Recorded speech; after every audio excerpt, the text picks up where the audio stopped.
Hi, Alan here with RVAcrossAmerica.net, and the backstory for this video is going to be at RVAcrossAmerica.net/Rigby RV Travel.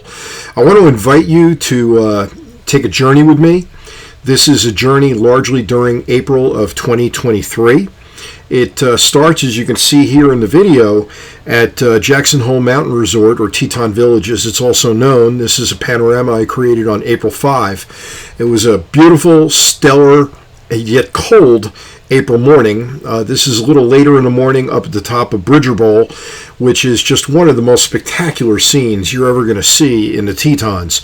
The skiing was spectacular. For me, it was a return from having skied as an instructor through March of 2020, and I had the opportunity to challenge myself on places like Grizzly Glade and Bird in the Hand.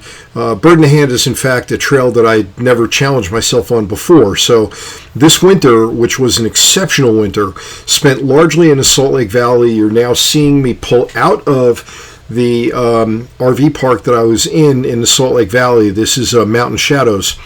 And I had been there since November 1st and skied a total of 51 days, including 2 days at Jackson Hole. That was April 5 and April 6. So it was absolutely a spectacular winter. The skiing was beyond belief. The amount of snow received, and frankly, in the Salt Lake Valley, there are two ski areas called Solitude and Snowbird that are going to be open probably through Memorial Day and very possibly through July 4th. It's unbelievable. They've got, as of right now, and this is, I'm recording this on the 23rd of April, about a 12-foot base still.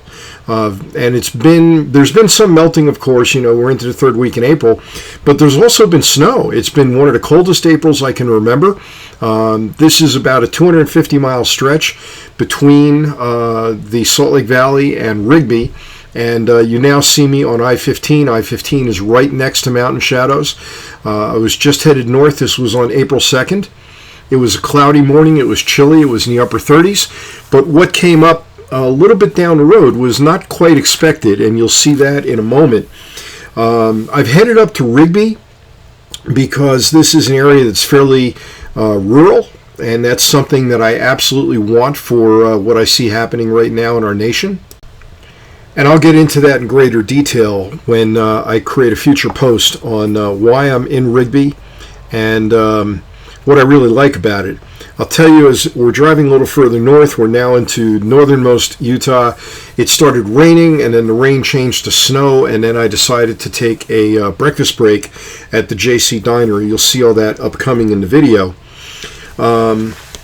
My visit to Teton Village turned out to be the last 2 days of the ski season. That is, unless I elect to head back to Solitude and or Snowbird, possibly as late as July 4 to get some skiing in. This is, again, the snow that was falling on April 2nd. I was not expecting that, but it's been that kind of winter, and like I mentioned, it's been an incredibly cold April. And again, all of this in greater detail and with filling in the gaps can be found at RVAcrossAmerica.net/Rigby. That's RIGBY, RV Travel. So, the ongoing cold weather has caused for a slow snowmelt. We had snow here as recently as 2 days ago, April 21st. I woke up to an inch of fresh snow on the ground. Unbelievable. The rivers are not really running yet. One of the things that's near here in Rigby is a local lake, a county lake, that's still empty because it relies on outflow from the Tetons, and there's just not enough outflow. It's also a great place to go biking. So for me, Rigby is going to be a great place to spend the next 2, 3, 4 months, possibly longer, depending on how things evolve. And again, I'll get into that in greater detail. I'm being cryptic for a reason. April, by the way, is also the traditional start of the RV travel and buying season. If you're an RV traveler, when you go to my post, you'll see a link for accessories that I recommend, and they're at the best price, of course, largely promoted through my Amazon links. The buying season is off to a slow start. I have several buying clients right now, but I don't use that as my gauge for how the RV season looks in general. I mean, looking at the fact that Thor is giving out $10,000 rebates and that a couple of my clients have received massive discounts on 22 leftovers that were still laying around on the dealer lot as brand new units. I normally don't recommend brand new campers, but when you get a $148,000 camper down to in the mid 90s, and when you get a $90,000 camper down to the mid 60s, both from highly reputable companies, you've got something. This is JC's Diner. It was when I was actually coming out. It was really coming down.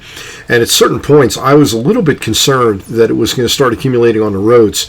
But it didn't. This is now into Idaho. We're approaching the Lava Hot Springs exit, which I did not take. I was going to spend a couple of days at Lava Hot Springs because I wanted to enjoy the conditions there, but they said, well, you can't come in because we have snow on the ground. You can see, based on what it looked like near the exit, that, Lava Hot Springs had snow on the ground. So that RV park is not yet open. I do have some upcoming posts, and in those upcoming posts, you're going to be seeing reports on RV life with a focus on preparation and safety. Successful boondocking or dry camping experiences, what you really need in order to be out in the field for an extended period of time, and I do mean extended. We'll talk about that. An update to my fifth wheel interior. That's something else that I'll share with you that has made it more livable for me and more enjoyable. And just in general, RV lifestyle type reports. Getting back to my RV concierge business, I do have several buyers right now and a couple of sellers. And the sellers, again, we're finding it's a tough selling market.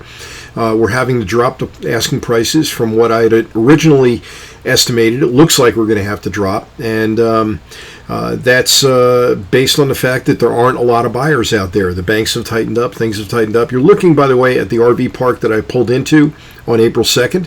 And again, this became my launch point in order to get over to Teton Village, Jackson Hole Mountain Resort on the 5th and 6th. Since then, I've returned back to the RV park. Since then, most of that snow, virtually all the snow, has melted, except when it occasionally snows again. But that snow doesn't stick around long. And I do enjoy the proximity to Idaho Falls and Rexburg, and as usual, have made myself quite a bit at home at some of the coffee shops. So this is looking at April 13, and this is just a testimonial to the cold April winter weather that wouldn't quit.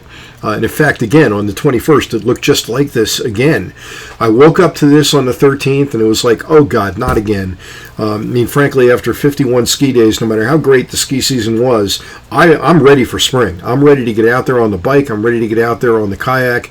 And to a great degree, that hasn't happened so far this April. I've had 4 days, I believe, I got out on the bike, which is not anywhere near what I aim for in April. But as we head into the last week of April, it looks like by the 26th or 27th, and then going into May, it's going to be much nicer. This is Idaho Falls on that same day, the 13th.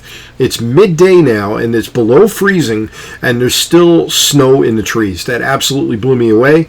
Idaho Falls actually had a little bit more snow than Rigby had, and that's just the way this month has gone. It would pop up into the 60s for a couple days and then boom, right back down. Every night has been in the teens and 20s. In fact, this afternoon on 23rd, I finally connected my water hose to my city water connection on the camper so that I don't need to keep filling up the gravity tank and running the water pump. Reason being that it's been getting below freezing at night, and of course I'm too lazy to pull out my winter hose, knowing that I wouldn't need to use it. This is later on the day on the 14th, again back at the RV park, and unbelievable.